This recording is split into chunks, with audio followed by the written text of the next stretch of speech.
What about the prospects of buying the LA Clippers? I was going to actually, I called Al today about that to see if we can, and see if me, Leonard, and Al, and hopefully Rich and a couple other guys, a couple of other my billionaire guys, we can come together and see what we can come up with. Hopefully we can do it, and it's not just talk. I do want to, I wouldn't mind, because but once I get, ownership in the Clippers, I can no longer bet. So I have to stop that. I can no longer bet. The sportsbook have to stop that completely. What time is it? Is that something you'd really be interested in? 4:39. Okay, we got time. I got to. Is that something you'd go to the bank? I got to bet today. Is that something that would interest you, being part of an ownership group for a major franchise like that? Well, I've had some. Whereas with me, I can't come in. I can't come in talking about Mayweather's only gonna get 3%, 4%. I got to get a solid percentage. Yeah, no, I'm saying, but I mean, does that attract do we want to buy the Clippers? Yes, we do.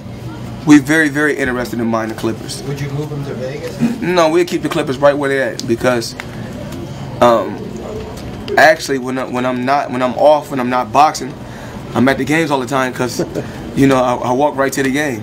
I walk right over to the game, to the Clippers game and the Lakers game every day. Which is your team? What's your favorite? I mean, you're at Laker games. Well, I talk to Kobe a lot. Kobe's one of my favorite players, and Kobe's also a friend of mine. I'm always talking a lot. I'm always talking trash to the players.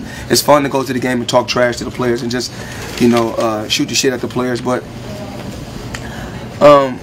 we do want to buy the Clippers. We do. Me and my team do. Me and my team do want to buy the Clippers, and we can afford the Clippers.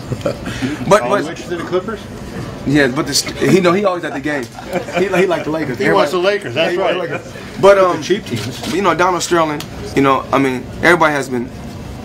He's been getting a lot of negative press, and my thing is this. I don't have nothing negative to say about this guy.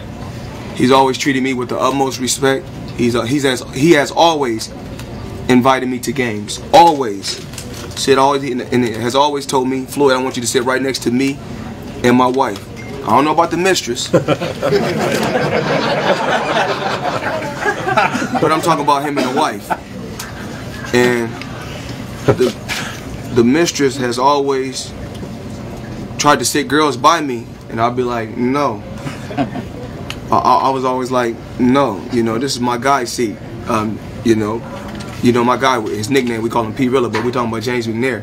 He always sit by me because he used to play basketball. No different from one of my guys that's a football player. He has to sit by me if we got good football seats, which is Ricky Brazil. So, whatever my guys are into or whatever they did in the past, if they play baseball, then we go to the baseball game, they got to sit next to me in the good seats. If you're a baseball player, you sit next to me. You're a football player, when we go to the football game, you get the best seats. So whatever activity you have done in the past, or recreation or sport, that's you get to sit next to me if you've done that activity or that sport.